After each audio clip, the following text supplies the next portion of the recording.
Okay, let's get started. Hi, everyone. Happy Friday. Thanks for coming out on a cold December night to the ICA. My name is David. Can we fade out the music dramatically? Thanks for coming out. My name is David Riley. I curate performances here. And this is the final of a series called Test Pattern. It's a performance series that launched this year that invites artists to the ICA to use this auditorium as a production studio, sort of like public access TV. And in the past year, we've welcomed many artists, including DeForest Brown Jr., Madison Moore, Shanae Michaeline Holloway, Moore Mother, Jamil Olawale Kosoko, Kinlaw. And tonight, I'm very excited to be introducing the final test pattern of 2022. Test pattern number 6 with Dorian Wood. And they are going to be, that's right, presenting a piece called Mares Ocultos, which is a composition that talks about themes of erasure, anxiety, transgression.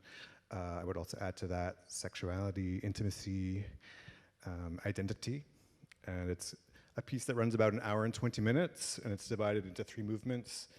It brings together field recordings, video, interviews, and also a cast of local performers, which includes Virginia-based musicians David Dominique, Jon Kassalow, and Elijah Hall.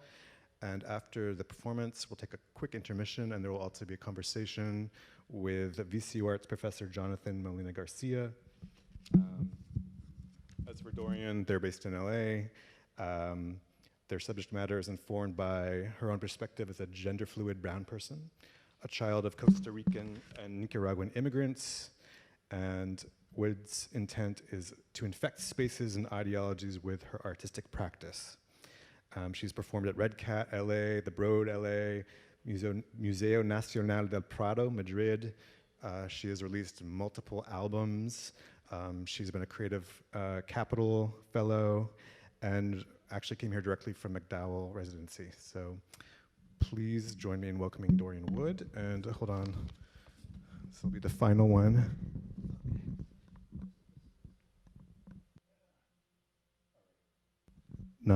Yeah, just of the year. We're coming back next year, don't worry.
This ground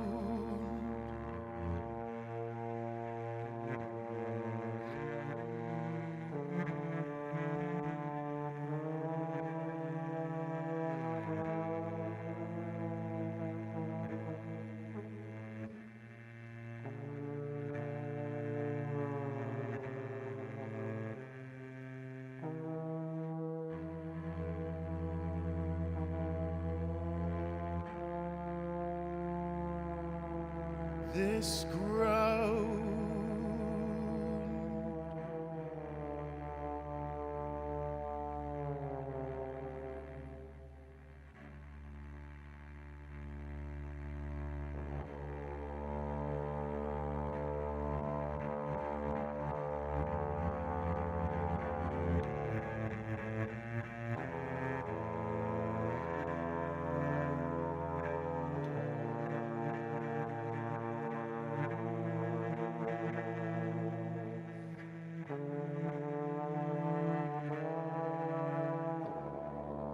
this ground is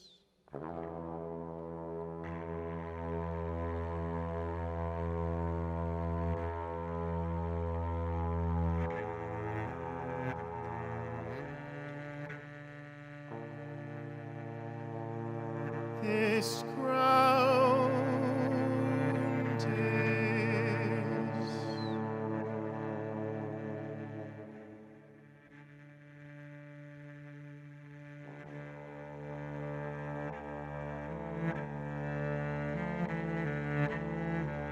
this ground is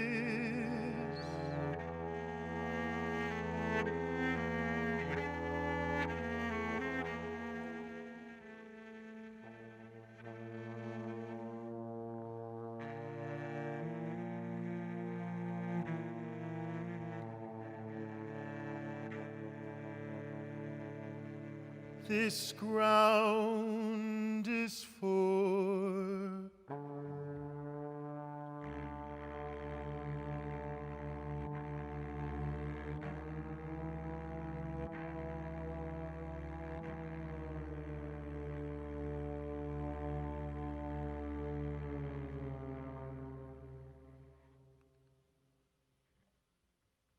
this ground is for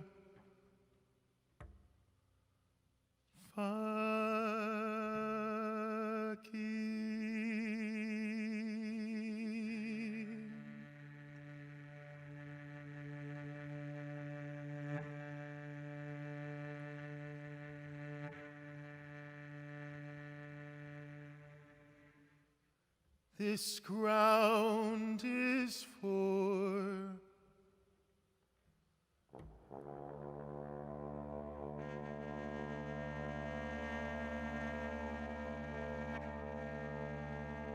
Faki.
Pure,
pure, pure.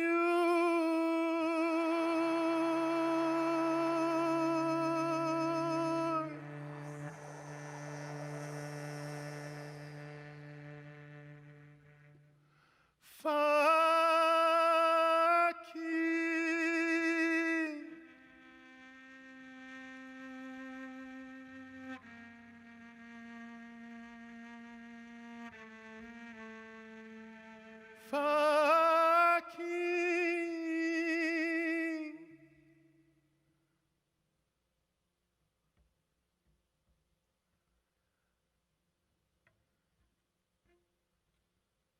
fucking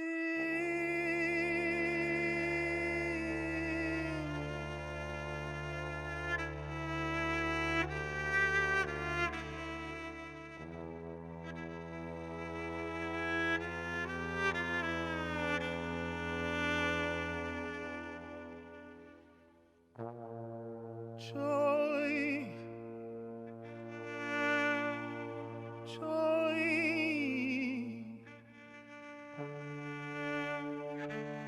joy.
This ground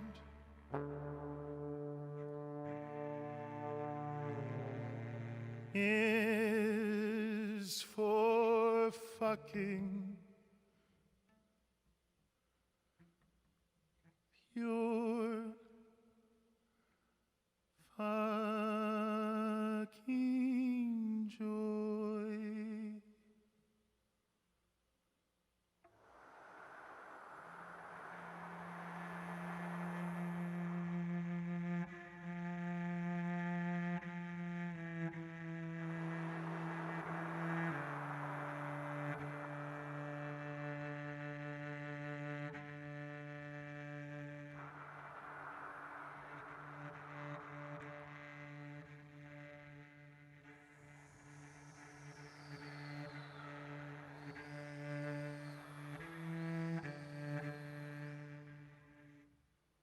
This ground is for fucking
Joy,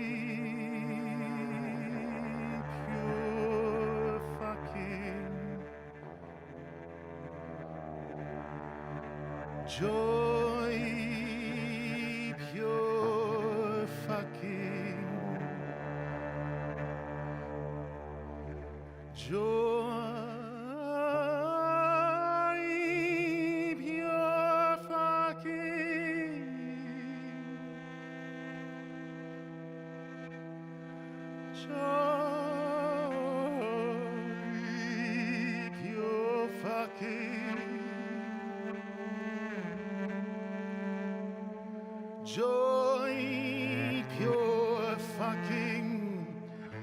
joy, pure fucking joy, pure fucking joy, pure fucking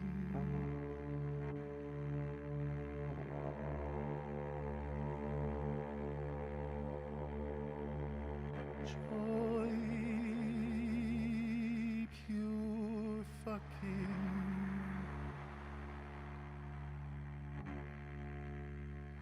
joy, pure fucking joy, pure fucking joy,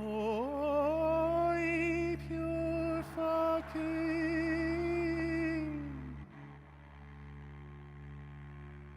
joy, pure fucking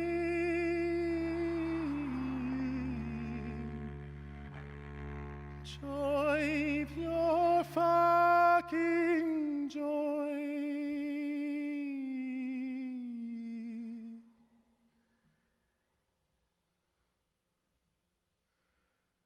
pure fucking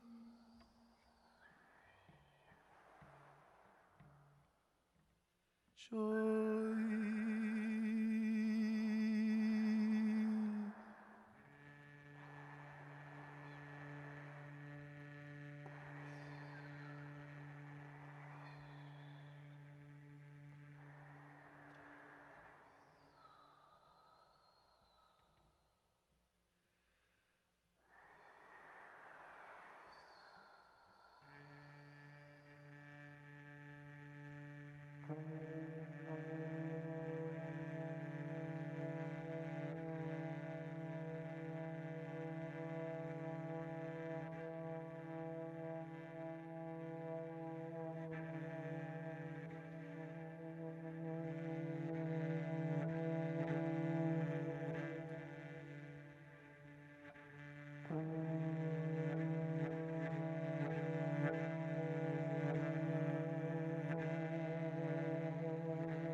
Pure fucking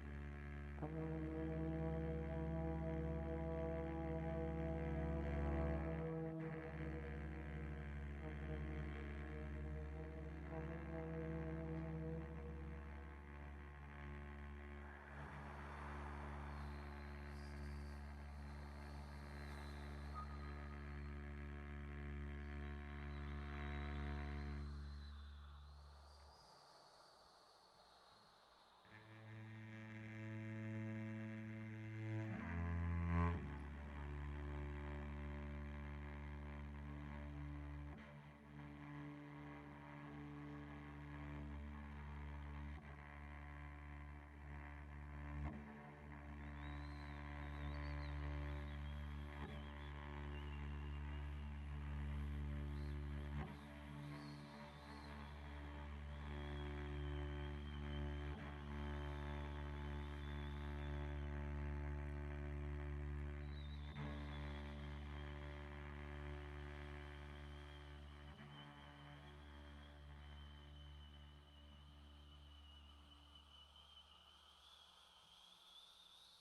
Yes.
Yes.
You know, I've had this feeling like identity is important, and then is also a prison.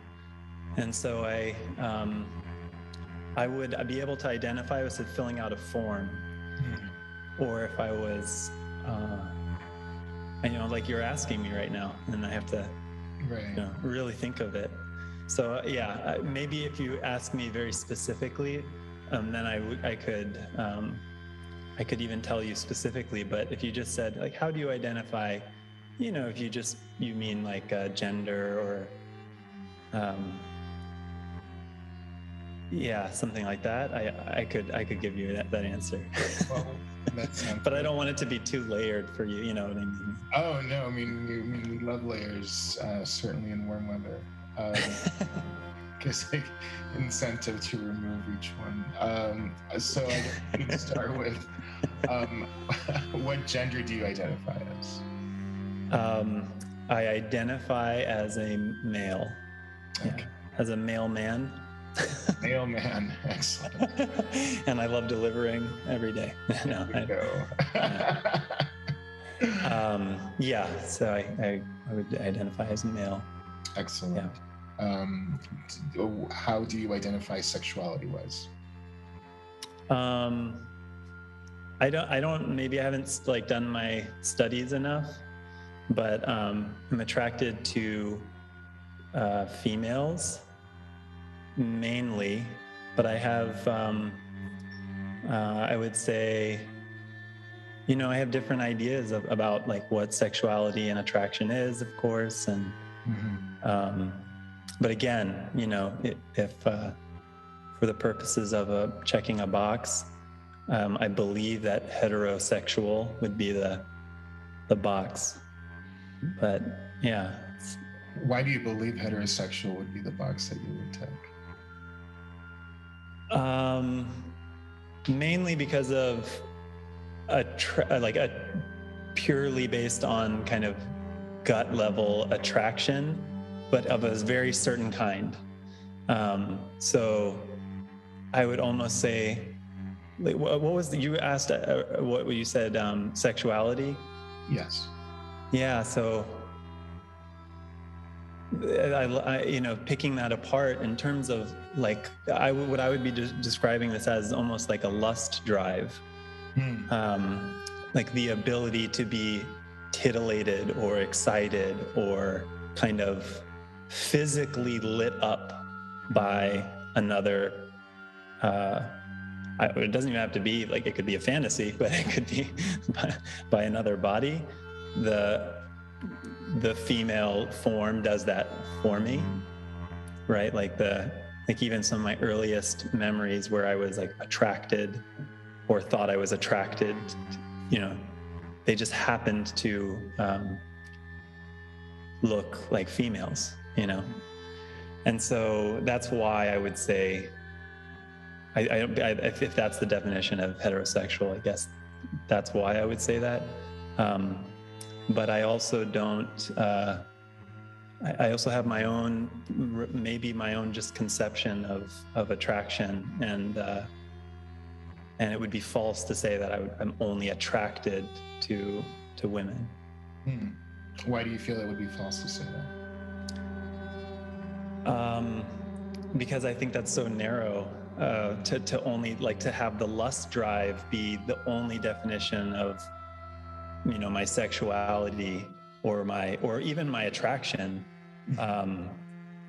It excludes so much, whereas I would like to see sexuality include more, even I would like to see it include more aspects of human and even non-human.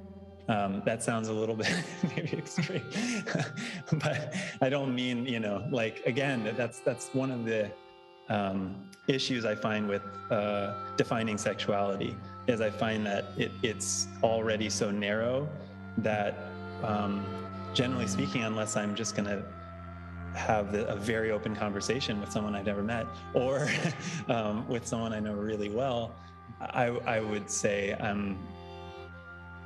I want it to have a more open and more, boundaryless definition. I remember one of my earliest teachers, a professor at VCU, actually, she said in the 60s, she had lived, maybe as a blossoming teenager in the late 60s. She said, we had a sexual revolution, but we never had intimacy revolution.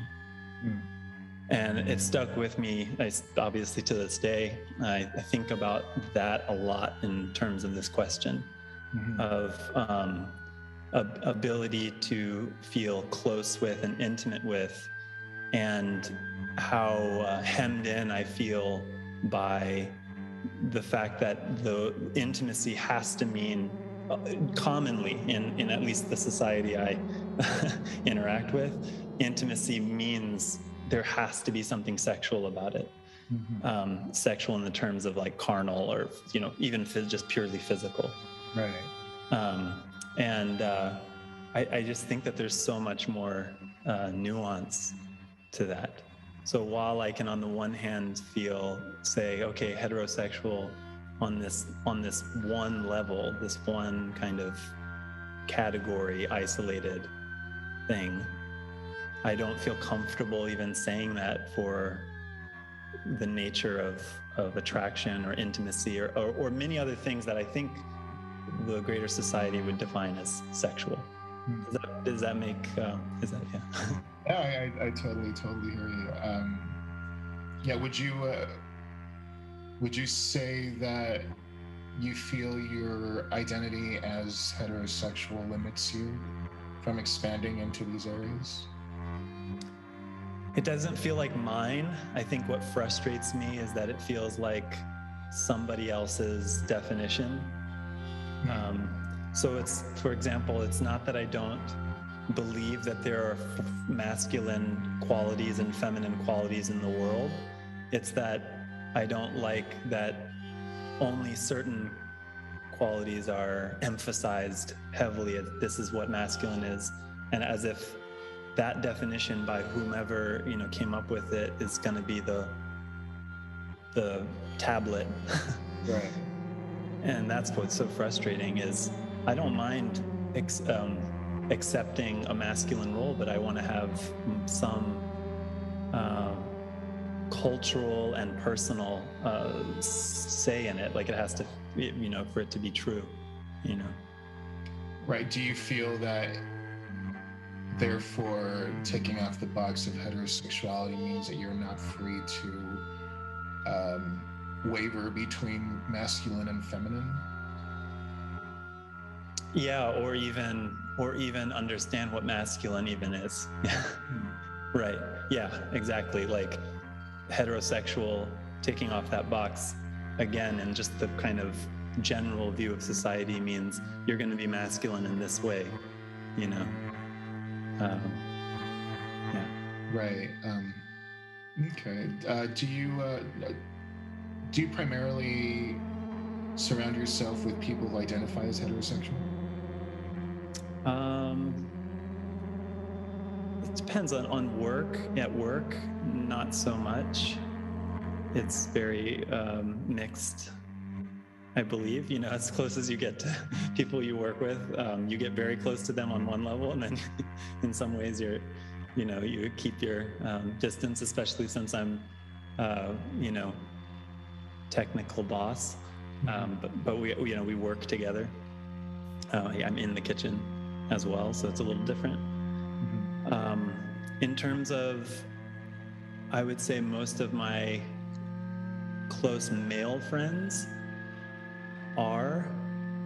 I would say my female friends probably a little more mixed for some reason. But I don't. Yeah, I would ask them. I bet you they would tick the box. But maybe I don't ask them because I don't want to have to. Have them fit something. They can come to me one day and say, "Hey, I'm into this," and I'd be like, "Oh, okay." Do you feel that in the way that you all vaguely understand what box you would take, essentially, do you feel that a conversation about this would be something that would be welcome in a casual way? Yes, I do. Because I think I feel comfortable enough explaining to them my feelings of what intimacy is without it having to be purely carnally sexual. I wish I almost had better words for this, but I remember when I was really young, I read D.H. Lawrence's Women in Love. And I can't remember actually a lot of it, but one of the things that stuck with me was how it's so much about men in love with each other. Like the powerful parts of that book, that, and at least in my memory, was about how the men really connected. And so again, I almost felt like that's something pretty in greater American society still is almost taboo, is for, we have term like the movie, I don't know, I haven't seen Bros, but bromance, or like this kind of thing, but it's not it's like it has to be one thing or another. It's not allowed to exist in some kind of it have its own life, basically. So there's part of identifying in general that I feel does kind of limit the life force, because it has this, not that, you don't need to label or designate things sometimes just to designate something, like I'm handing you a spoon. But I do wonder how much it does for us, like whether it's heterosexual or otherwise, ticking the boxes. Yeah. Right. I understand. When you speak of society, though, are you speaking of a heteronormative society, I'm assuming? That's what I would say that's, like even, Richmond, Virginia, where I am, or, and I grew up traveling to Turkey. They're very different concepts of what heteronormative is. You're allowed to hold a man's hand or joke with him in public or tickle him or like, put your arm around him there. And yet they can be extremely homophobic. It's not a sign that they're like more evolved even. It's just they have a different standard for male, like public male to male interaction. Right. So I grew up kind of seeing that. And then I also grew up in America where it's very, I haven't read any dissertations on this, but it seems that violence is like the only way that men can get close to each other in like popular culture. Either through, sword fighting in the movies or in football or something like that, like where there's some kind of, some sort of violence. But so I feel the society here I'm referring to would be more like heteronormative. But I would just say that it's kind of that's the defining kind of feedback that I get just in my kind of daily interactions with people. Not that you get to like have deeper conversations about your own, these are pretty deep parts of people, that you get to explore those things with, everybody around you in society. Maybe if you did, you would find out, oh, actually, maybe this is not what I thought, But generally, people keep it kind of closed. How would you perceive that? Like, do you feel that when you say generally, do you feel that there are certain people that are more open about it? And if so, how would you define that? In conversation, I think it would be more akin to almost being able to have a good conversation with someone, where there's a flow between speakers, and so you can just kind of sense that there's an openness to talk about this or that, and so and that feeling of not going to be judged, right? Like I think that does a lot in any setting. And so I don't feel like I don't say we, I don't feel like I'm often in a situation where I'm just, out and about, like going on my grocery errands or something, where I feel that kind of level of comfort, just, talking with someone in line or something, it'll be pretty surface level. But if I was having this conversation, say with a coworker or with somebody who came over for dinner or something like that, Yeah, I think there would, for me, that I would just sense an openness. I think it would just feel a little more free in the conversation. Yeah. Do you feel that if we did not live in such a heavily accentuated heteronormative society, you would feel more comfortable having these conversations more often?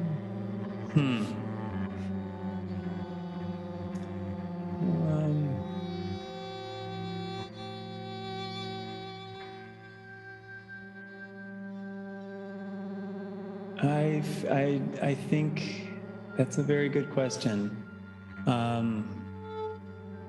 because I don't know if it's just societal. You know, I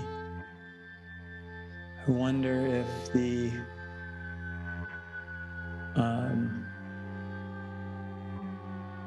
I think that there has to be a kind of an impetus or a catalyst behind having a conversation about sexuality.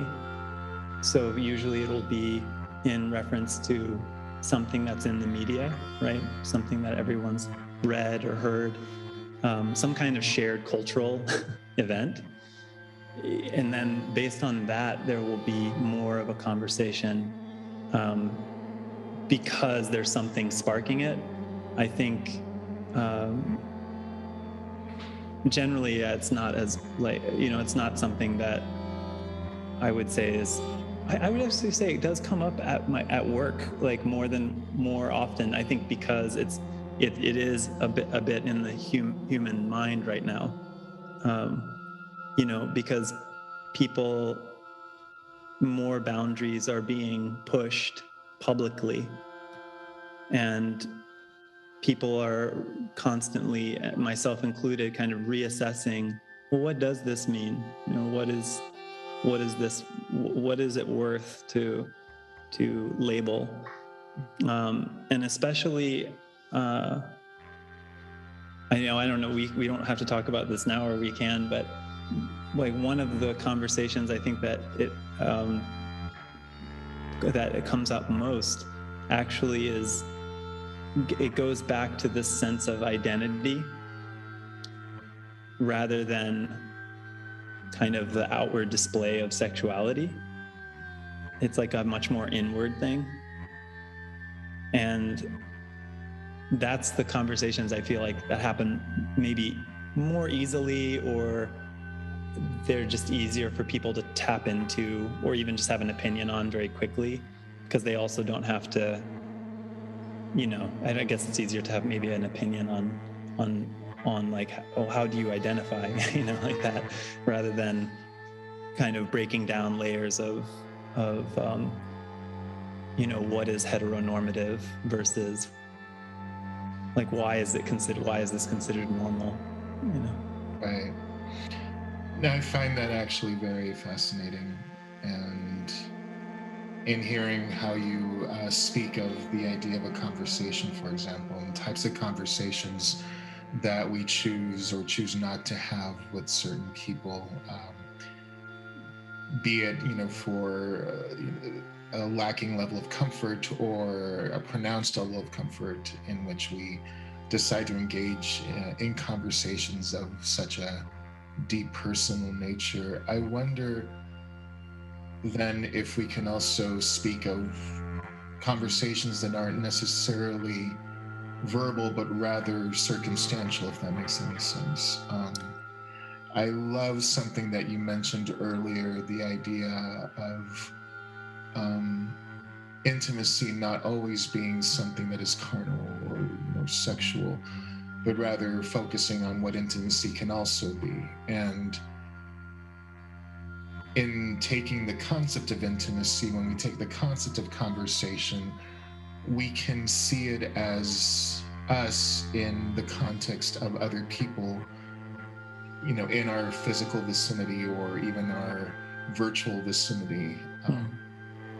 Perhaps not even interacting directly with us, but when we project a certain mindfulness into who we are and what the situation is and why we're there, and perhaps interactions, a glance that we give at someone, or like if someone, based on the way they look or dress or speak, ignite a reaction within us, a form of interaction that I believe is very much centered on who we deeply identify as and the many levels and layers of what that would entail. Filtered through an expectation of who we present as. So that hits the nail on the head, and this is exactly what I think almost bothers me about identity is, and why I say it's a little bit of it reminds me a little bit of a prison. And sometimes I feel like when people are discussing identity these days, especially in regards to sexuality, it feels like we're talking about like different wings of the prison. Like, well, this one is really bad. Nobody gets fed. Everyone's starving. It's a horrible place to be. Right. And then there's this other wing of the prison where there's king-size beds and masseuses everywhere, and there's grapes, but like it actually is still a prison. Right. And it could switch. It could just be that there is a part of me that that believes that identity, in terms of, especially when we have to hold it so hard, and like we have to hold it so tough, you know? Do you feel like you need to hold yours so tough? No, because I believe that it is it's like my sacred duty to be on the earth in a different way. You know, like I don't believe that I came here only to be a male. You know, that would just, I think that there's a natural push in human beings, I have noticed, a natural push to want to transcend ourselves, you know. And I do believe that we have to be able to understand ourselves first in order to do that. But my worry with a lot of friends and family, and when they're talking about identity, they're still, it's like reactive to heteronormative stuff. And so it still wants to establish a pinpoint. It wants to establish something kind of static, like I know myself, and then this is where it is. Right. Whereas I which is a little bit scarier, but I believe that it's probably very alive and dynamic. And the moment you point to it, it could move over here and over there. And so my sense is, even though I present as, I think that's what, you know, I would be able to say, right? I present as a heterosexual male. It feels so deadening to say that and believe it in this kind of ultimate truth way. Or in this, like, that's not who I truly am. That's what people see, that's the suit that I'm wearing. You believe that people see you as a heterosexual man? Yeah, I do. In general, I mean, I don't, well, not all. I got called names like randomly from cars when I was younger, and it would you know, kind of surprise me. Yeah, I've been called names like when I was really, really young. I think, you know, my parents were immigrants from Turkey, and so maybe there was something about, you know, people that, that's what I mean, like they see something like it's different and they don't even know why, or, you know, I mean, this is little kids talking to each other. So I have vague memories of that. But generally speaking, and that's actually a good question. Maybe I'm not, I don't know. Maybe not so much. Well, I mean, it's, you know, really going back to how we initiated our conversation, where this was after much, debating, or like in the span of a few seconds, like, you hesitantly ticked off the heterosexual. Yeah, exactly. Yeah. And my impression is that in language that you've used, as far as like prison, as far as it's kind of extreme, huh? Well, is it though? I don't believe it is actually extreme. When we talk about prison, we talk about confinement.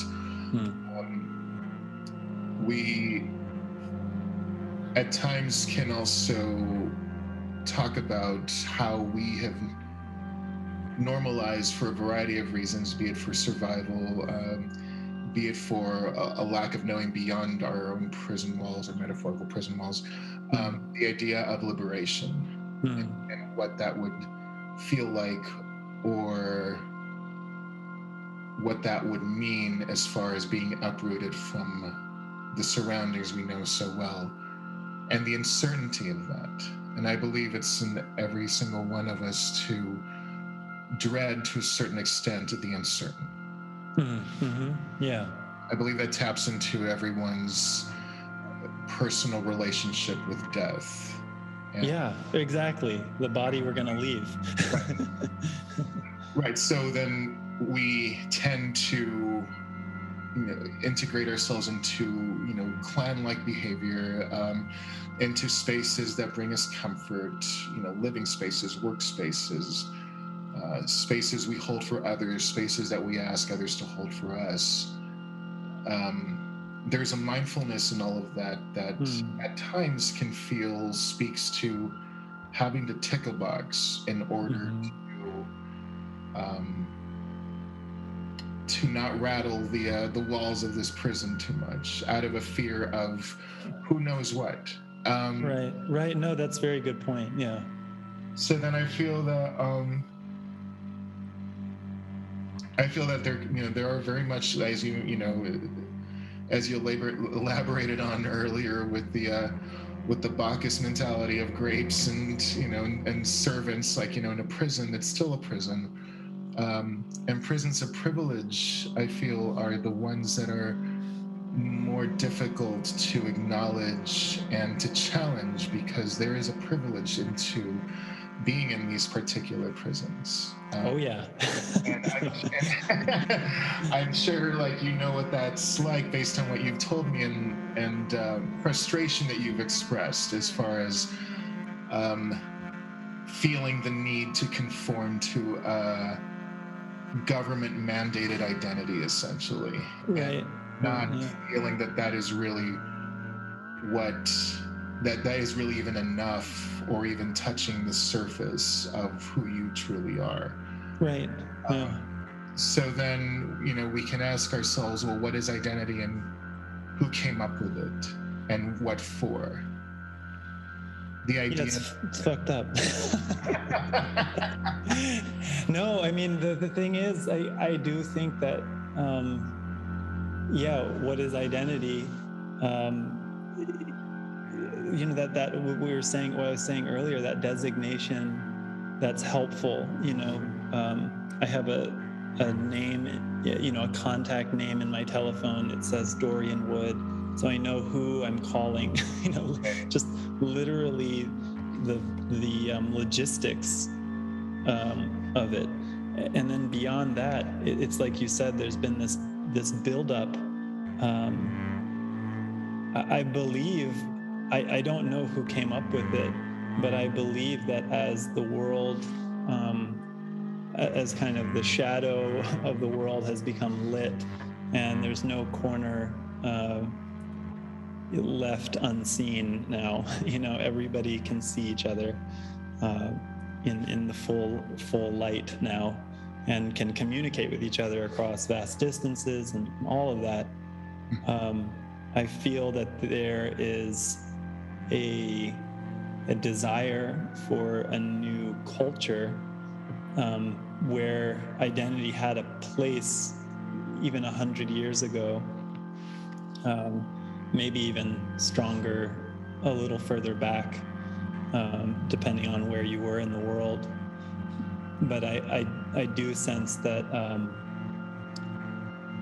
identity has now become, it's kind of like a security threat. I feel like people feel, just like you said, that connection to their own physical death. I think this is why people are so willing to be so emotionally involved and fighting against people who challenge their identity, is because they feel a physical sense of attack. Sexuality for you. What do you wish for yourself your sexuality could be?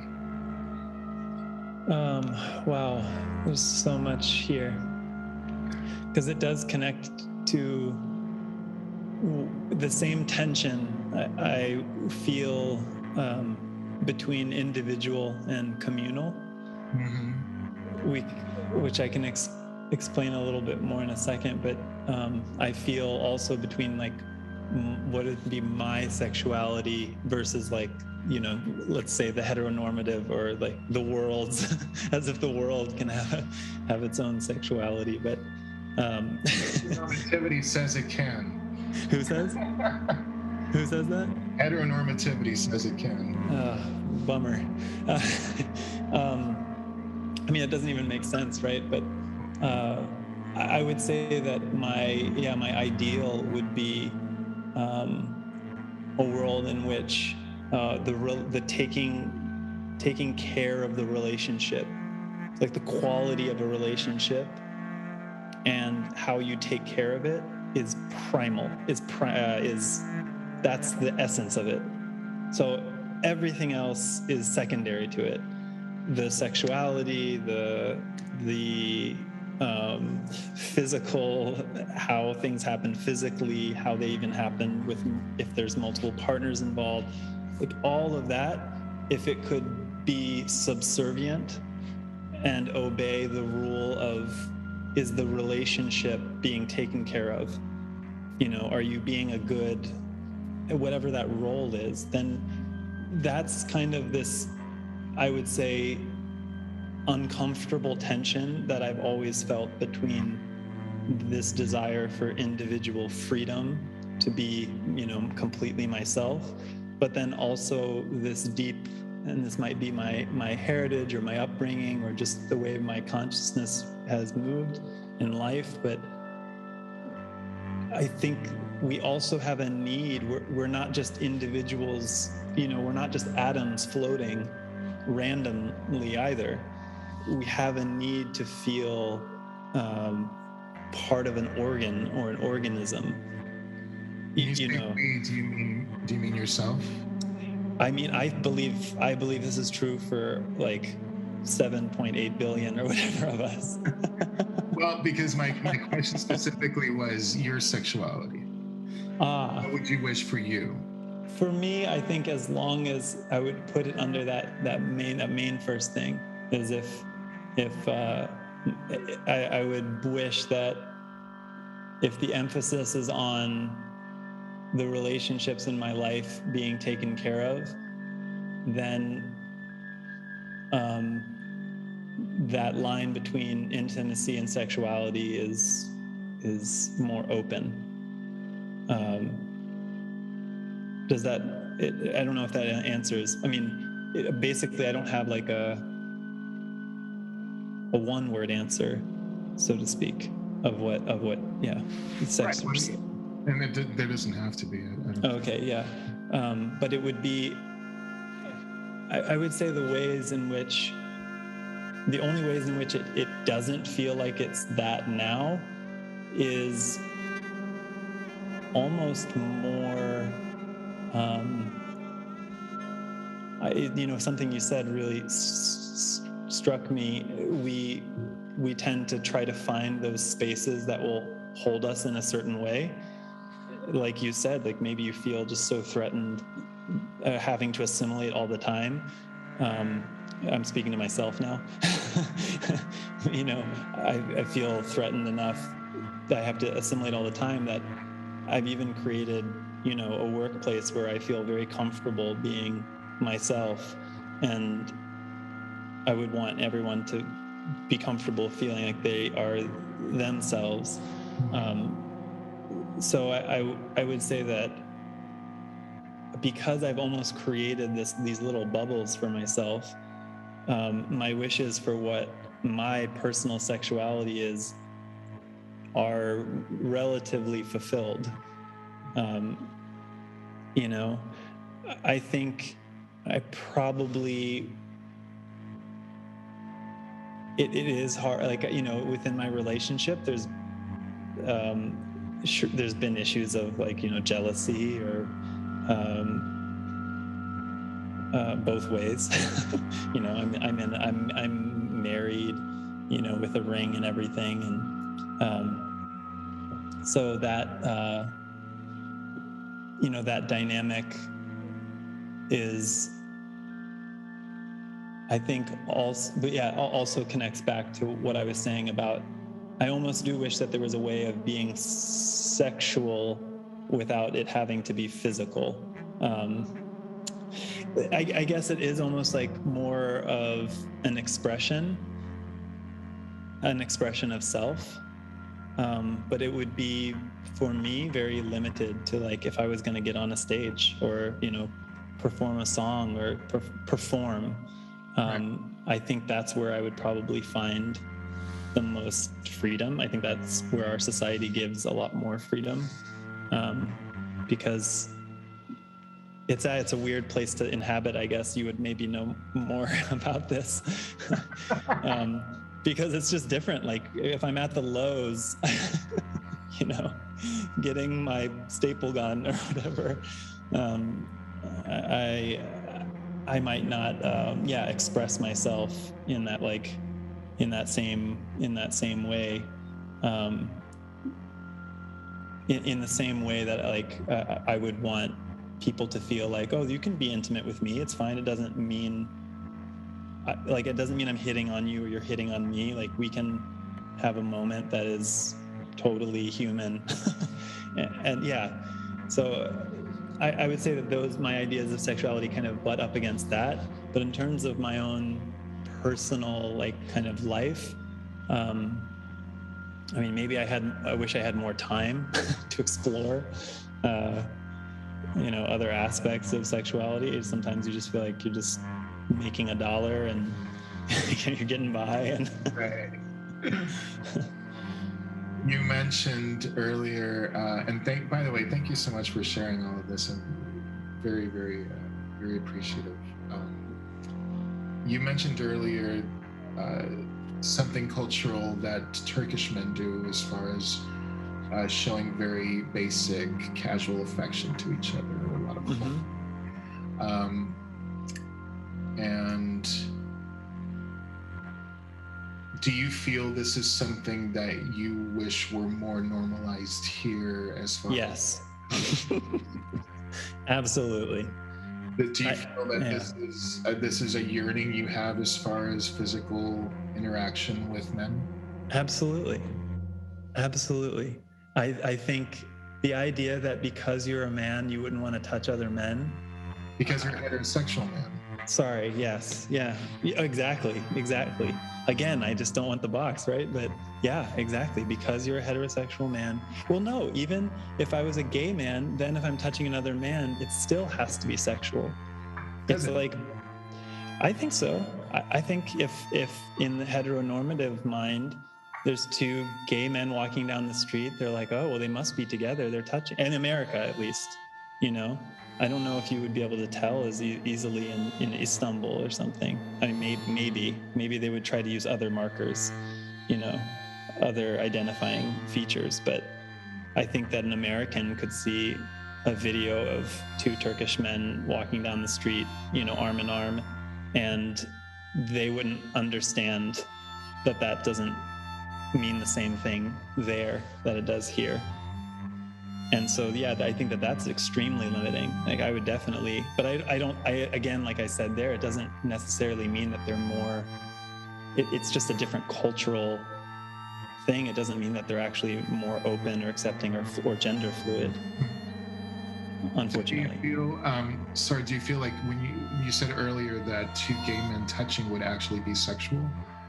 Well, I mean, I'm saying that I think that whether I was heterosexual or homosexual would have no bearing on if I was walking down the street touching another man. I think it would be interpreted as a sexual by the greater society. I don't know if I'm wrong about that, but I believe that it would be interpreted as a sexual, that there would be something sexual about it, because I think everything is so sexualized here. And I think it would be the same if I'm with a woman. It would be exactly the same. And I believe that might just run the gamut, and that might get into another area of culture that I think is really, that might be saying something. I don't know what it's saying, but we have such an I have, 2 daughters that we'll see, how they grow. But, and it's crazy seeing the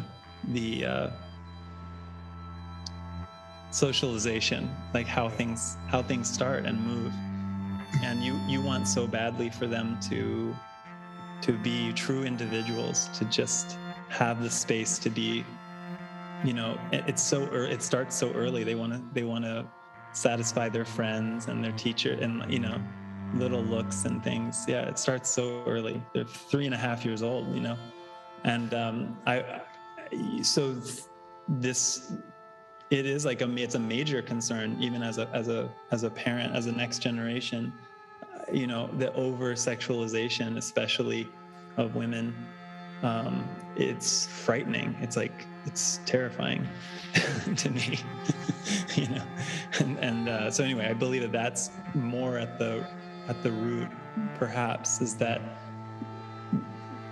thing that we said at the very beginning. That we were talking about. That my teacher had said, this idea that we still,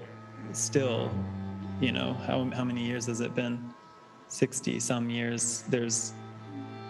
There isn't a revolution in intimacy yet, where people can be intimate with each other, and they can that there's an understanding that it doesn't have to be defined as a certain sexual dynamic.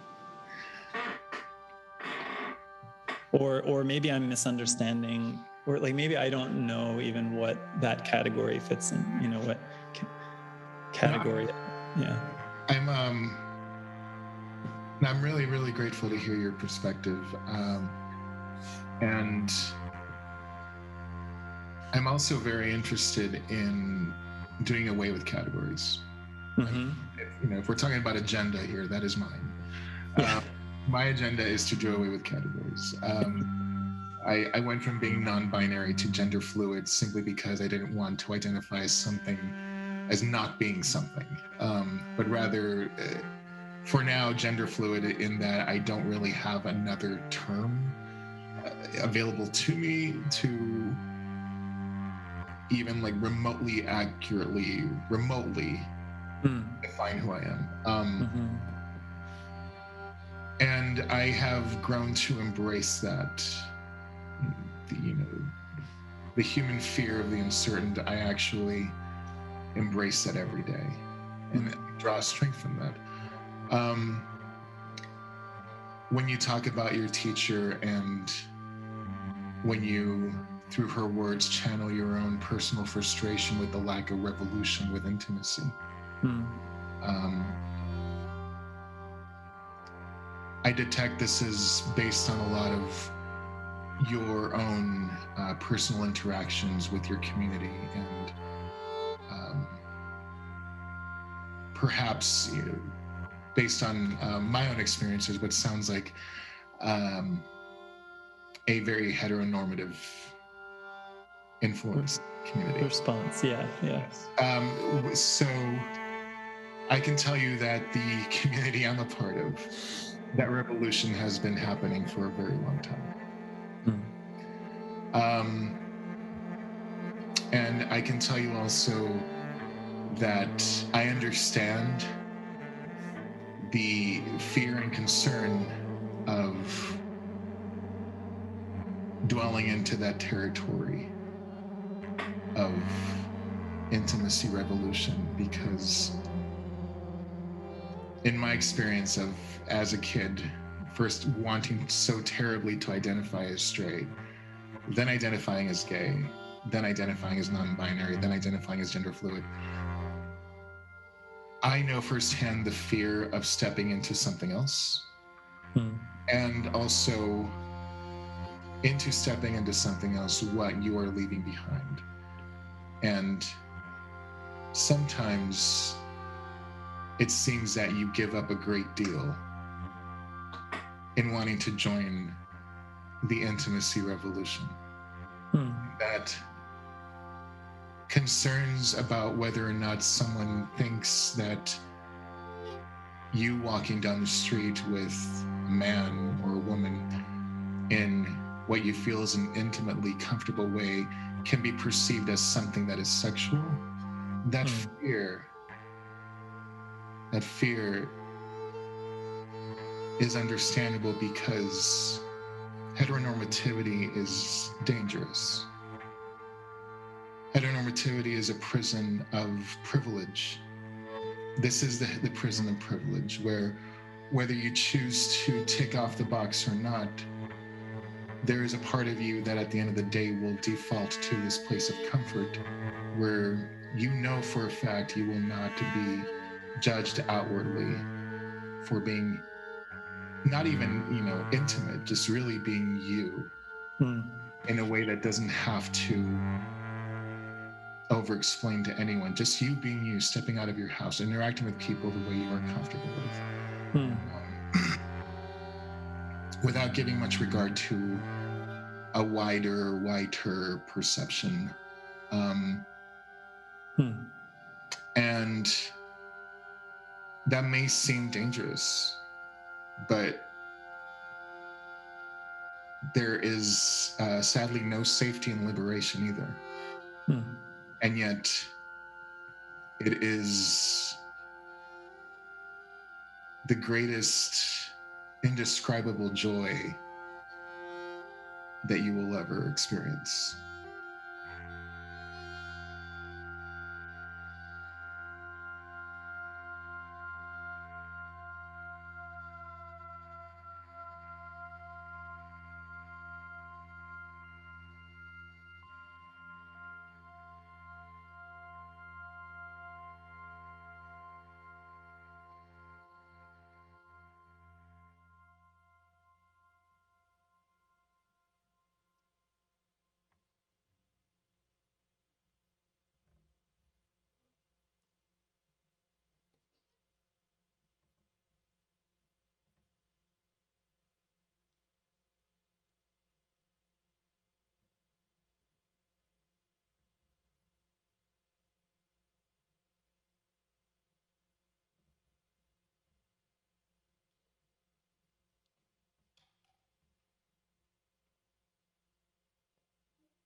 Thank you so much for being with us tonight and for welcoming us into this space. It's been a real joy to be here. Thank you.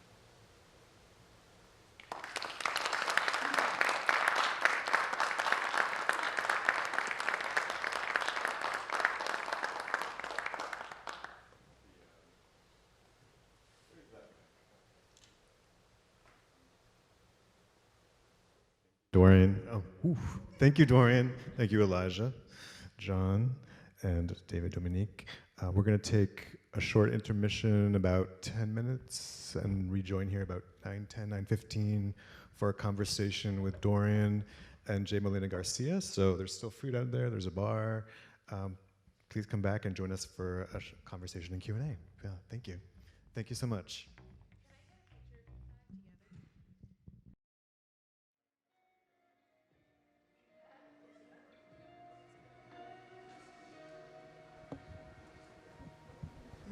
Hello, hello, hello. Check, check. Hi, everyone. Hello, hello, hello. Check. We're going to get started because we don't have much time left, but we're going to have a conversation with Dorian, along with David Dominique, who performed, and Jon Molina-Garcia from VCUarts Photo Film. But before they go, I would like to give a big thanks to the production team. There's a lot that happens behind the scenes here. First off, I want to thank Vanna, our amazing audio engineer, who has done an amazing job of audio all through Test Pattern. Andre, who did the live stream. Russell, lighting, Meta, and Will, who are our amazing videography team. Keisha, our photographer. And then, of course, Emerson, Khadija, Daniela, all the student workers here who make this thing run. So thank you. And now I'd like to turn it over to Jay and Dorian and Dave.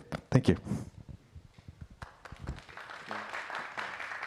Hello, is this on? Can you hear me? Well, thank you for having me. Thank you for the invitation, David. I am really honored to be here. Maybe first to start off, I want to begin with a note of gratitude to the two of you and to everyone involved in the performance. It's not often that we get the privilege of seeing something that is so multiple, I think, in its effects, in its genres, its mediums. It is theater, it is performance art, it is a concert experience. And I think we have 20 minutes, so, and I have a lot to talk to you about. But I suppose this Q&A could maybe function as a kind of very public icebreak, because I haven't had a chance to really poke either of your brains about the sort of the process that was behind what we saw today. And I have general categories. Maybe we can sort of like move around. I'll tell you right now all three, just in case we don't get to one of these areas. My first one, these are sort of very general discussion categories. The first one would be music and futurity. My second one is hexes in the spirit. So thinking about conjuring, and conjuring maybe a different alterity. And then thirdly, I have a section here on ecology and anarchy. I think some of the ways that you combine an ecological understanding with very radical politics is very attractive to me. But I think just to begin as a way of maybe getting entry into the performance that happened and some of the process, I want to get into this aspect of music, futurity, and time. So, and either of you can jump in here, but as I understand it, the process and the methods that led up to this performance had to deal or dealt with a certain visitation of abandoned cruising parks in Richmond. Right? Could you talk to us maybe about the process of generating this score out of this kind of local experience? Well, first of all, thank you so much for having us and for everyone for being here today. I'll tell you that I'm always very interested in site-specific work, not so much as to the site itself specifically, but rather in the context in which I'm invited into a specific city, a specific space, the nature of the invitation, like all of these elements and combined to me is what makes something a catalyst to interact with the space and with people involved and ultimately develop a series of conversations. And when David Riley invited me to present work here, it started as a conversation, and since then it has really been, you know, a prolonged conversation between David and I, and then, you know, other conversations that have come in, you know, with Dave, and then with John, and then with Elijah, and with you. And to me, it's been shaping based on conversations that I've had, in that I do have an interest in exploring histories that have been sanitized or completely erased to preserve a puritanical agenda. So that always exists. But how I arrive at that point is all about interactions I've had with people here in Richmond leading up to this moment, where it's, again, analyzing the context of me coming into a space where I'm not from there, and what do I do once I arrive? How do I address the fact that I'm not from there, and create a work that is very truthful to that, without making any claims of what the space should be or has been, but rather, a very personal perspective of, just being here for a very limited amount of time. What do I do with this time, with the resources I have, with the people I have to work with? And it's a very exhilarating space to be in, time and physical wise, in which I put my full trust in that. And I think that's really what this project became, the idea that, well, leading up until this point, I know that I will have exactly 1 week here in Richmond to complete, to compose and complete this 3-movement piece, and it was trusting that I could, and knowing that whatever I would be presenting tonight would come from that very honest place. So, and a very humbling one too, though. I feel, I'm so grateful to have been able to, to have been invited here, and that, the people who have extended the invitation from this institution have had that belief in me. Thank you. David, do you have anything else to add, or should we keep moving? What was the question again? Well, here, let me actually prompt the two of you differently too, because I think you mentioned histories, you mentioned occluded pasts, perhaps. I'm looking at the images behind us, and I fear, or I feel as though I'm looking at these blasted areas, or some kind of activity that has happened. So I think what I was struck by in the performance itself that we saw tonight, it was this distortion of time, right? When you came in, you came in and you had very slow movements, very protracted kind of space. I kept looking at your trumpet and the movement of the arm and this sort of slow elongation, and so I kept thinking about time. And you also, the sort of second act became quite guttural. I was thinking, I wrote down kind of descriptive words like diabolical or demonic, these very kind of stomach-ridden sounds. And the trumpet also had, the sounds of the trumpet it's not a heavenly kind of orchestration, right? It's like it's there with you in the mud, and then we're seeing soil. So could you, maybe either of you, could you speak to that kind of back and forth that existed between yourself and then the instrument itself, the trumpet? Why sort of what was behind that kind of logic of bringing this kind of instrument into this type of history and this type of past? Well, I think the decision to welcome trombone into the piece was really more welcoming Dave into the piece, and knowing that, like, Dave and I, for those who may not know, we go way back. We've been friends for, I want to say, like, at least 15 years, and we began playing music together in this ensemble called Kill Sonic, which was, at its peak, a 30-member experimental free jazz marching band.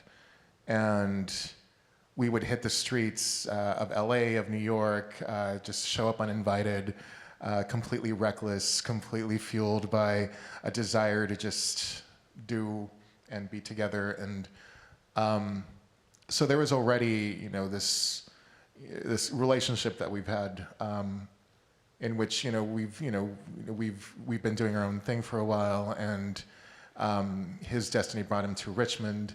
So it was, you know, very much a part of a conversation that I got to have with, you know, with Dave being here. And then also, you know, like I mentioned before, like, you know, the interest that I have in histories that have been sanitized as a way of keeping people of my community oppressed. And then an invitation to explore a place like the Pump House, which I was told has a history of cruising in on the outside of it, and then to be welcomed inside the Pump House by this very white hetero cis male giving us a tour, and speaking of, like, you know, the importance of maintaining the integrity and restoring the, you know, the glory of the Pump House, in his words, to welcome in the good people and keep out the bad people. Being faced with all these contexts, to me, was really like just this beautiful platter to work from of people, of history, of context. This driving desire I have of infecting spaces based on, you know, me and like people of my communities being labeled as infections and infestations for so long, and claiming that, and knowing that me being inside the Pump House, like, you know, someone who is very proudly queer and gender fluid and brown and fat and diabolical here and there, as you mentioned, to me a lot of it is really like just channeling, you know, a very heavy ancestral energy, and coming in with that intent to fuck shit up. So when the opportunity came to work with Dave, and I was actually, I don't know if I told you, I was actually very nervous to ask you, because I respect you tremendously, and I know you're like a very, very busy person. It was really unclear. Like, I couldn't tell if you were asking me to help you find other people or asking me to do it. I really couldn't tell for like weeks. It was that hesitation, though, because I ideally wanted to ask, you know, invite you point blank, like, you know, and I think like David and like you and I spoke, like that we both knew Dave Dominique, and then I'm like, oh God, like this would be perfect to do with Dave Dominique, and the fact that, like, you know, we, you know, when our friendship started, like, you know, we, you know, you played trombone, and I was making all sorts of noises, like with an accordion that I never learned how to play properly, and then just fast forward to this moment, like so many years later, and not knowing that, you know, your body of work is so broad and it's so not limited to one instrument. There just seems something very familiar about you coming in with the trombone, but I also did give Dave the option to really bring whatever he wanted, whatever you wanted to bring to this, and I'm so grateful that you were able to, we'll say yes, and do what you did.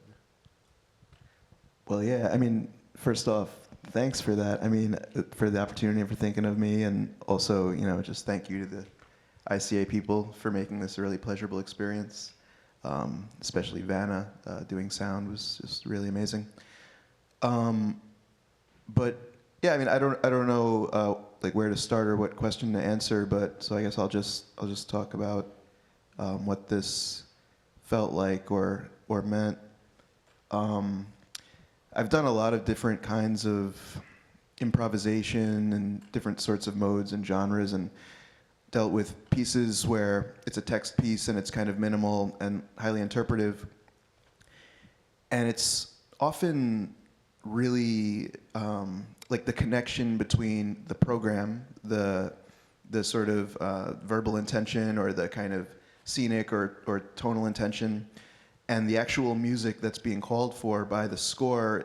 Sometimes that connection is a little bit vague, or is a little bit blurry, or it doesn't feel like the thing that's trying to be communicated is happening very well via the instructions. That happens like in most cases that I've dealt with. But what was so kind of mind expanding and mind altering for me about this was, and maybe this leads us toward maybe talking about some of the process or some of the details of score and things like, is the way that you were able to create something so intentional, and I'm thinking particularly of the third movement, something that was so intentional and cohesive, and had such good flow with like such a kind of elegant simplicity, where also, and I don't know, pull back the curtain a little bit, like one thing when we spoke a few days ago, and I was frankly very nervous because I hadn't really seen like much about what I was gonna be doing, especially in like the first and second movement. And you said something that really sticks with me. You said it's, I don't know exactly how you phrased it, but you said it's vital, it's critical, it's, maybe you even said it's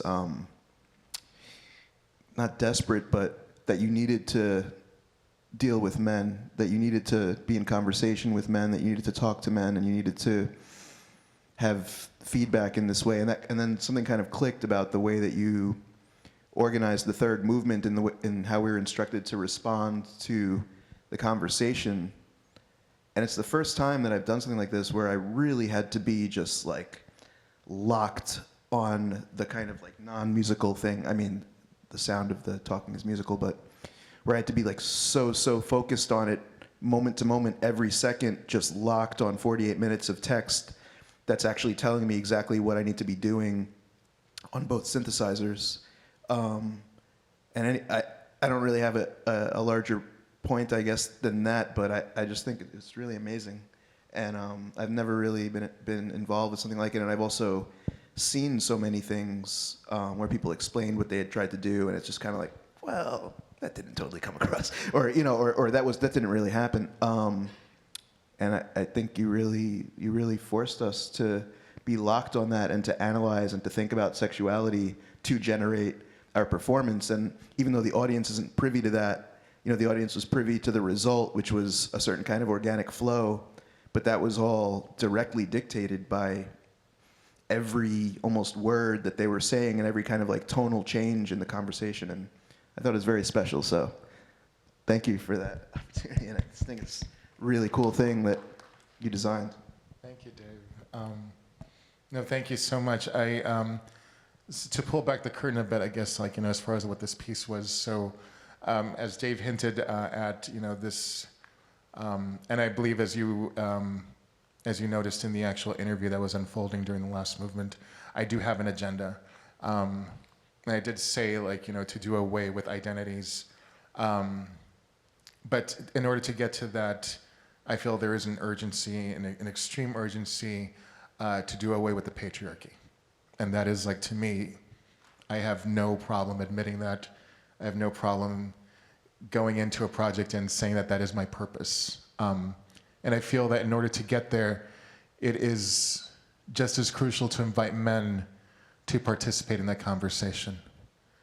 Because we hold safe spaces for each other, those of us who fall outside of what it is to have that type of male privilege. And we know how to take care of ourselves, how to take care of each other when the wounds that are inflicted on us are from people outside of the safe space.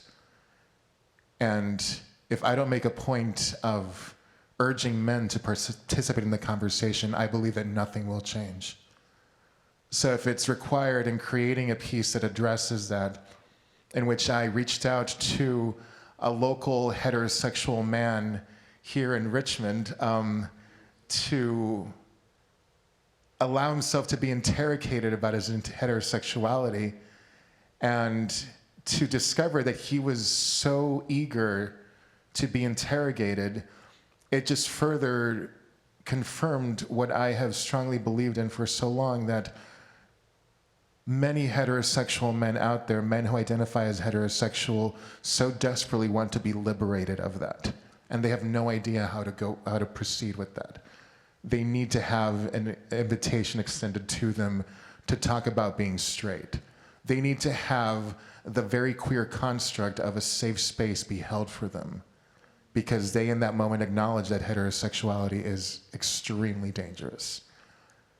So of course, incredibly grateful for all the musicians that were, that participated in this project, everyone that's been a part of this. It's also for me very important that in the unfolding of this composition, which was really constructed by a series of scores, the first movement was, those were actual scores that you saw, the images that were dissolving one into the other, those were actual scores that Elijah and Dave were following. And it's very important for me that these musicians interpreted the scores based on who they were and where they were coming from. Because I feel this is a conversation. This is, I feel like, not just, musicians coming in based on the instrument that they play, but rather, a conversation that's expanded to whoever wants to be present and participate in it. And I feel that I have actually been very vocal about my intentions with this type of piece, with most of my works actually, which is, there is a, it's a hashtag, fight the patriarchy, and, and it just, announcing that could bring people together, but I do want to bring it down because it is literally killing us. It is at the core of everything that is so horrible with this world, and that is all derived from a place of extreme pain. And I feel the pain of men who perhaps don't see a safe space within sight as much as the rest of us do for us. So oddly enough, I have compassion for straight men in this way, and yet I know that it is specifically for my own survival. Beautiful, beautiful. There's actually like 5 different questions I could ask based on this, but I love the language that you use to describe this agenda, right? We heard it in the biography as an infection. You've used previously words like hexes. In 2018, you cast a hex on the sculpture Tulips by Jeff Koons. So this is what I think conjures up to my mind, a kind of like there's a sort of transference of spirit in what you do. I think listening to your music alone, as a listener, I feel a sense of revival. My own spirit sort of enlivens. So I can only imagine the kind of transference that is happening between yourself and your musical collaborators, right? Because they are being so intimately prompted to unearth and to do a kind of the similar kind of deep digging that I think you're doing, right? So I think that second movement between yourself and Dave was quite magnificent because you both were fully engaged in this very forceful, so much energy and exertion in both of your bodies, right? To see that like you were out of breath at a certain point. And I think that you extend this also in a very sort of graceful way. I mean, it is actually, you're offering kind of radical politics of dissent and resistance, but you extend it through a very graceful articulation. The questions that you prompted this anonymous heterosexual man they were kind but probing, right? And I think that we find, where I found at least in that conversation, such a overlap of shared interests. He wants to escape the binary as perhaps even much more forcefully than us, right? As queer people who are outside of it, or at least sort of attempting to navigate that space outside of it. So and something that really came up for me in that conversation is that he kept trying to imagine a way out, right? He's wishing for like a catalyst. He's wishing for something else, something to like give him permission. And so maybe a way of asking this would be because your performances are allowing these different heritage, you also said that you channel an ancestry, right? Is there a way that this ancestry can actually also be used to ignite a possible future?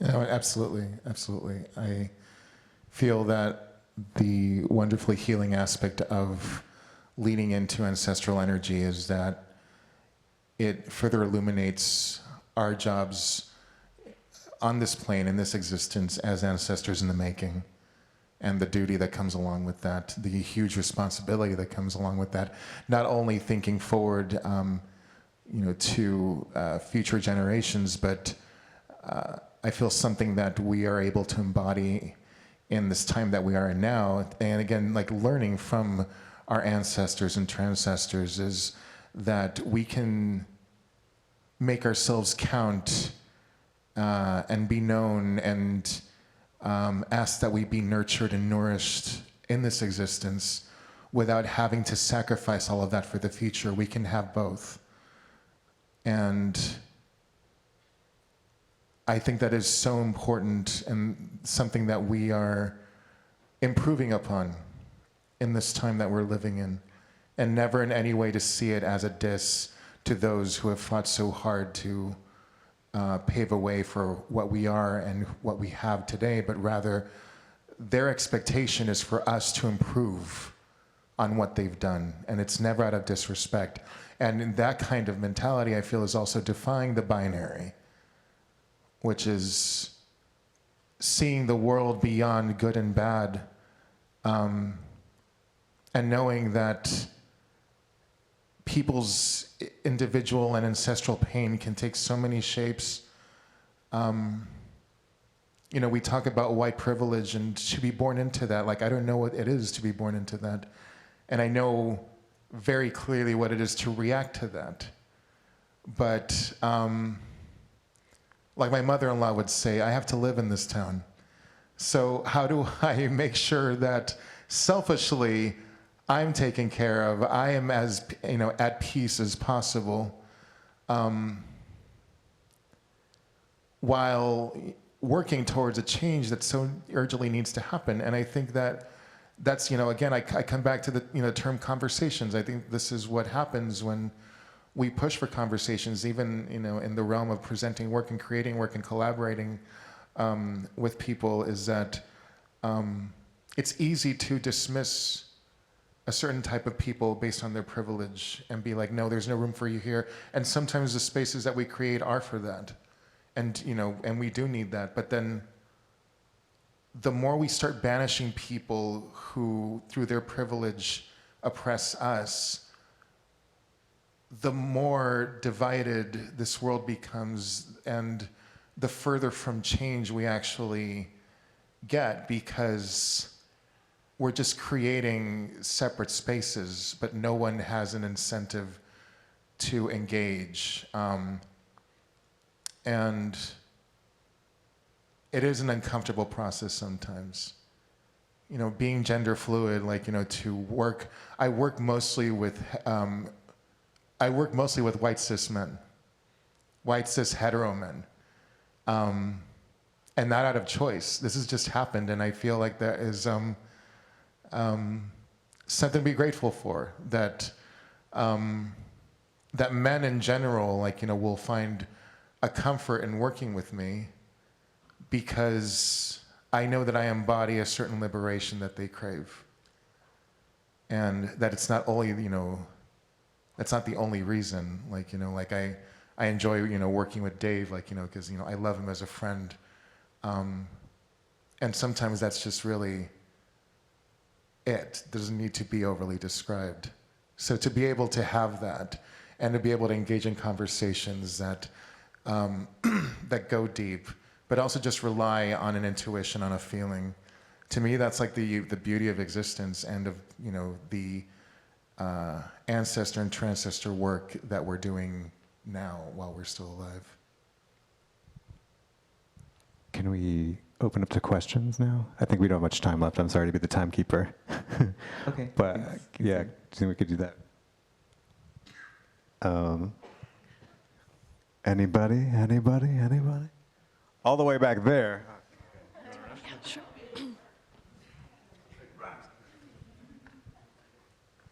What was the question? Oh.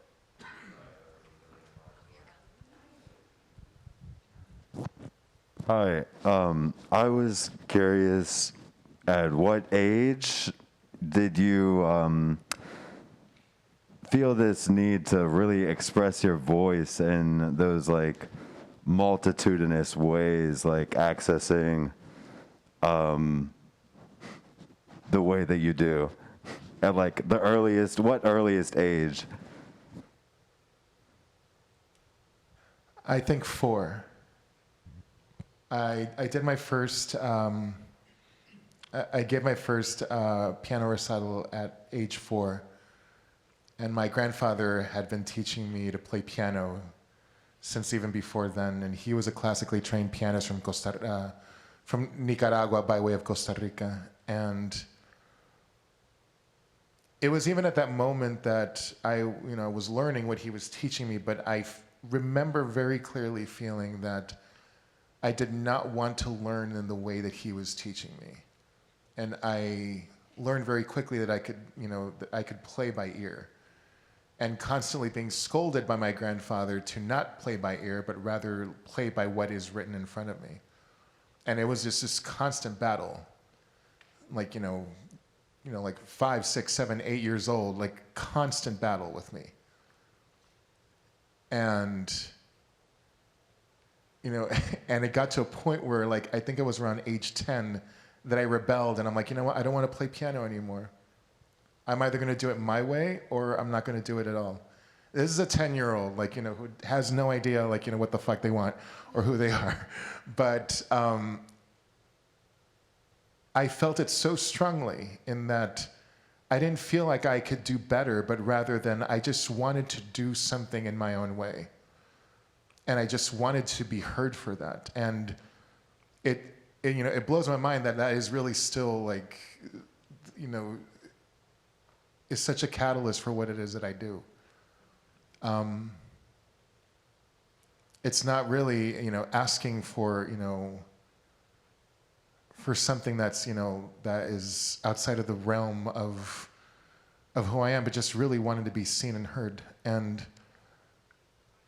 And seeing clearly, and I think a lot of it was actually like my grandfather, who had moved from Costa Rica to the US to be a music professor at USC. He applied for work there as a music professor, but they told him that because he needed to complete accreditation that he couldn't do because he had to work, they could only offer him the position of janitor or working in the mailroom. Excuse me. And he had been teaching piano for years and teaching music in general for years, and had all this accreditation from Costa Rica, but they didn't want to accept that. So he's like, well, I'm not going to be a janitor, so I'll work in the mailroom. And he worked in the mailroom at USC for over 30 years until his retirement. And through his connections there, he got me this recital at age 4. And I remember being so terrified. And yet realizing that that is very much interwoven into my intention to want to do things the way I want to do them, and knowing that anytime I'm invited into a space that is not normally intended for me, I need to do things in a way that is just beyond the invitation, but rather shining a light on the context of why it is that I'm there. And that does go beyond just my own individual need to be heard and seen, but rather knowing, looking back on the incredibly prejudiced system that marginalized someone like my grandfather, how that is still very much a reality. So I just cannot look away from that.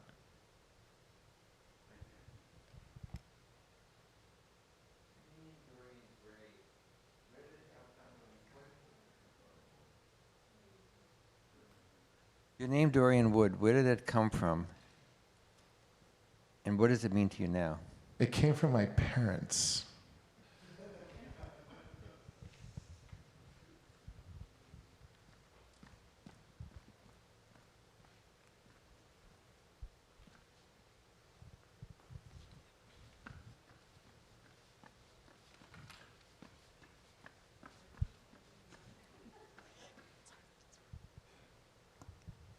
Hi, Okay, it is on.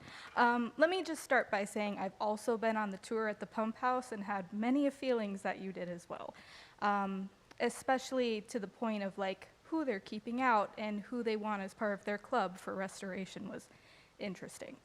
To that point, I really enjoyed the parallels that I saw throughout all three movements, especially in the second one when speaking to how in the third movement you were talking about how you invited a heterosexual man into a dialogue with yourself. And in the second movement, how it was beautiful in like in a strange way, and how the sense of the trombone and your voice were like talking to each other, and essentially they were in a gorgeous dialogue despite the fact that it was ugly. And I really appreciated how like the trombone can mimic the human voice in that aspect. That was stunning. I do play brass instruments, so it was a little fanning up here. But anyway, to the point that it can be a really difficult and ugly process to allow people into a space that generally we have tried to, as you said, separate everyone out. But when you do come together, even though it can be quite ugly, it does, in turn, you find out that you have more in common, like you did in the second movement when you two were coming together. And then in the third movement when you were coming together as well. So if you could, I know that was very long-winded, but if you could talk a little bit more about your process of allowing people into dialogue who normally we have tried to keep out just for like trying to maintain our own sense of preservation and self. I identify as genderqueer, so I can definitely understand how difficult it can be to want to open up that space. But yeah, I'm really intrigued how you allowed yourself to get that process going and how you would continue to do that moving forward, or how someone like myself could. Thank you. Thank you. I would like to take the term that you used repeatedly in your question, which is ugly. I feel it's something that I would use,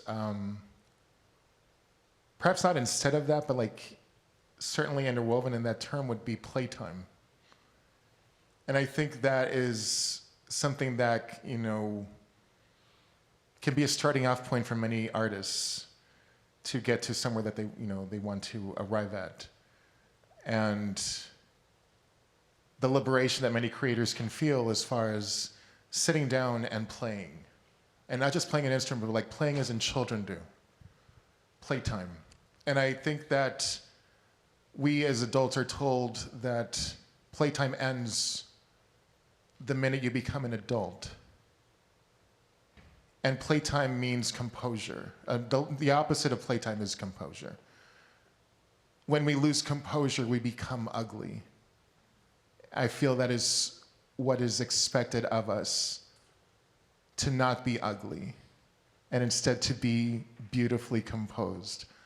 And that is something that I want to continuously defy, because how tragic of a world would this be if we completely did away with playtime?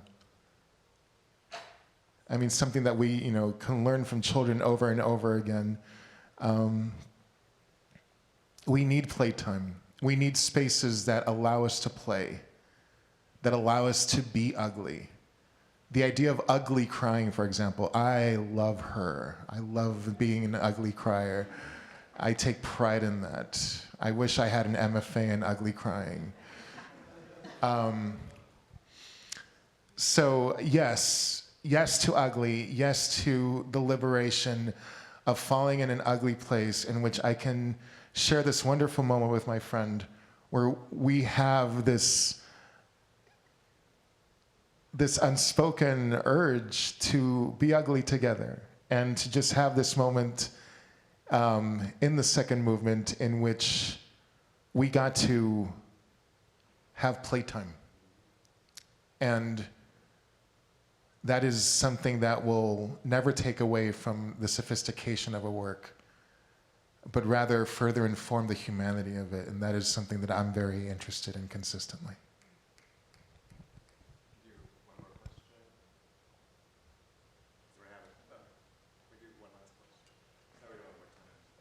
Just wanted to ask you about the complication on the topic of inviting folks into the conversation. Oh. Hello. Thank you again. And the process of inviting difficult or challenging folks into the conversation, especially as we're coming out of a time in which we were very reactionary with the events that took place in the last few years with protest and the administration that just left, how reactionary we were and how really we were all going into our corners and isolating ourselves. And so now that we're coming out of it and we're seeking this connection, this love, we're going through all this grief. I know your previous works, and I know that you collectively put us to grief together. And so that's powerful. But now that I think inviting folks, it's complicating our very own narratives about who is supposed to be in the conversation and not making it very black and white. And so I guess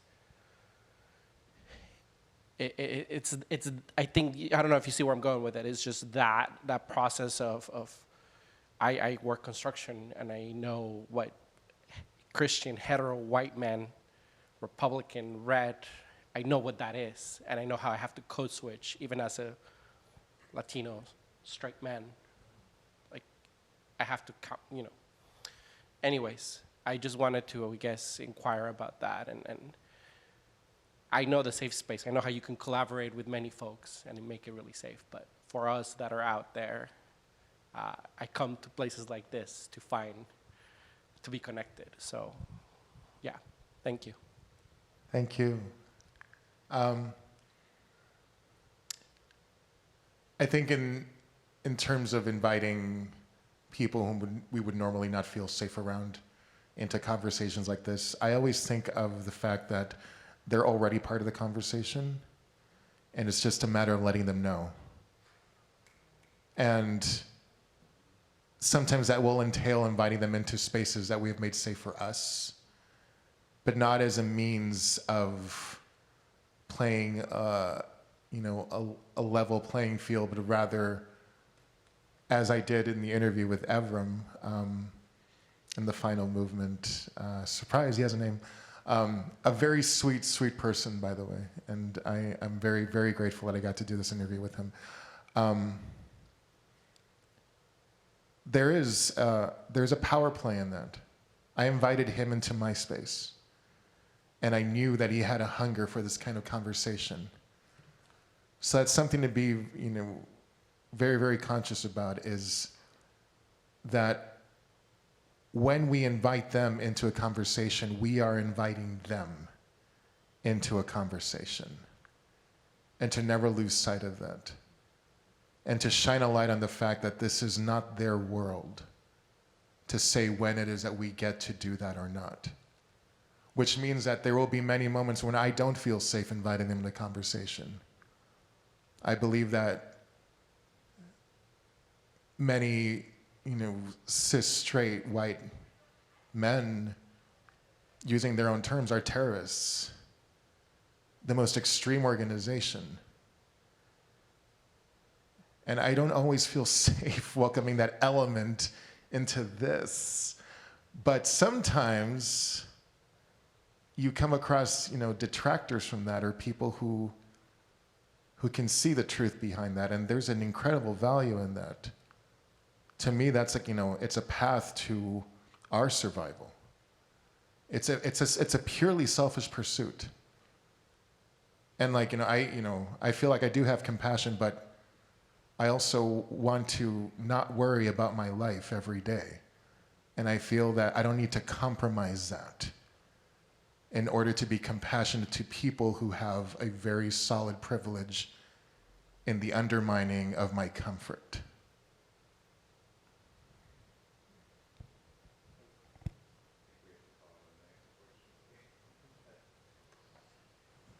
Thank you. Thanks, everyone.